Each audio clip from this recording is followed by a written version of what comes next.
পুড়ে যাওয়া ঘরে ধোঁয়া উঠছে। চারিদিকে ছড়িয়ে ছিটিয়ে আছে পোড়া টিন ও ঘরের আসবাবপত্র, যেখানে কাঠ কয়লা সরিয়ে কি যেন খুঁজছে দুই কিশোরী। এমন দৃশ্য রংপুর নগরীর সিগারেট কোম্পানি বাহার কাচনা এলাকার মুকুল মিয়ার বাড়িতে। 16 এপ্রিল বুধবার ভোরে আগুনে মুকুল মিয়ার থাকার একমাত্র ঘরটি পুড়ে যায়। মুকুল মিয়ার মেয়ে অভিযোগ করেন, মিথ্যা মামলায় বাবা জেলে এবং মায়ের নামেও মামলা থাকায় আত্মগোপনে আছেন তিনি।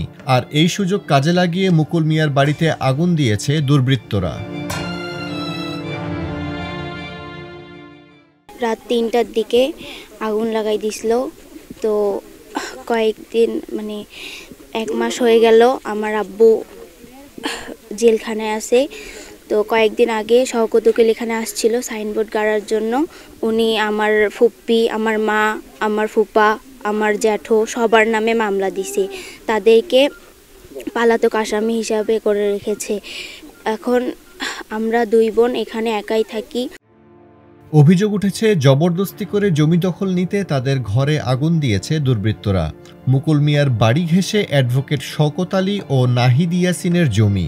এ জমি নিজের দাবি করে অ্যাডভোকেট শওকত আলী দীর্ঘদিন ধরে দখলে নেওয়ার পায়তারা করছে।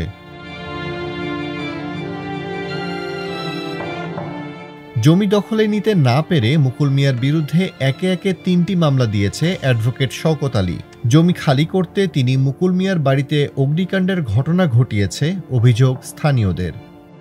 জায়গার সেই 75 শতকের জায়গার কোনো কাগজপাতি কোনো কিছু নেই। জোরপূর্বক করে এই জায়গাটা নিতে যাচ্ছে।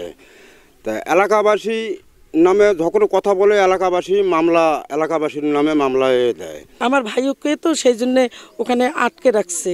আমার ভাউজক পালে দিছে, আর একটা ভাই যে আগরিবে তাকেও দিছে। সবাই পালাতক হয়ে আছে। যাই এই জমিতে দাঁড়াইবেন তোমার নামেও মামলা দেবে। আমি একজন অ্যাডভোকেট, আমার ক্ষমতা আছে। তোরা তো ফকির, তোরা তো মিসকিন, তোদের তো কিছু নেই। তোদেরকে মামলা দিয়ে হ্যারাসমেন্ট করতে করতে তোদেরকে জেল খাটাইতে জীবন শেষ করে দেবো।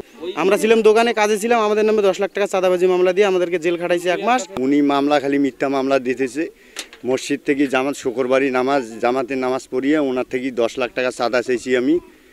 এই রবি চাইছে, মুকুল চাইছে, জব্বার চাইছে, মোট 4 জনকার নামে। এখানে মুকুলের ওয়াইফ এবং মুকুলের বাচ্চা 2টা সবসময় থাকতো। এই মামলা দেওয়ার কারণে মুকুলের ওয়াইফ এবং বাচ্চারা চলে গেছে এখান থেকে, তাদের নিজ আত্মগোপনে আছে।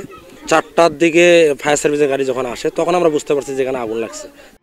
মুঠোফোনে অভিযোগের বিষয়ে জানতে চাইলে অ্যাডভোকেট শওকত আলী বলেন, 3 দিন ধরে রংপুর মেডিকেল কলেজ হাসপাতালে ভর্তি আছেন তিনি। আমি আছি হাসপাতালে সিসিইউতে আজকে 3 দিন থেকে।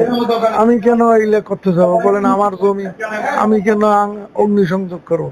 কে বললাম নাকি? ওখানে মুকুল মিয়ার বাড়িতে অগ্নিসংযোগ হয়েছে ভোরে, এই ঘটনায় পুলিশ স্পটে। আমি আপনার কাছে শুনলাম। আমাদের কাছে তথ্য হচ্ছে যে আপনি গতকালকে মুকুলের বিরুদ্ধে হিয়ারিং করেছেন কোর্টে। হ্যাঁ, তারপর আপনি বলছেন 3 দিন থেকে হসপিটালে ভর্তি। আমি ফার্স্ট টাইমে কোর্টে ছিলাম, পরবর্তীতে আমার তো ওপেন হার্ট সার্জারি। জি, আমার বাড়ি যাওয়াতে আমাকে তো আমি সিসিইউতে ভর্তি হয়েছি আর গতকাল আজকে 2 দিন। অগ্নিকাণ্ডের ঘটনায় মেট্রোপলিটন হারাগাছ থানায় একটি অভিযোগ দেওয়া হয়েছে। তদন্ত করে আইনি ব্যবস্থা নেওয়া হবে বলে জানান থানার ভারপ্রাপ্ত কর্মকর্তা মমিনুল ইসলাম সোহেল।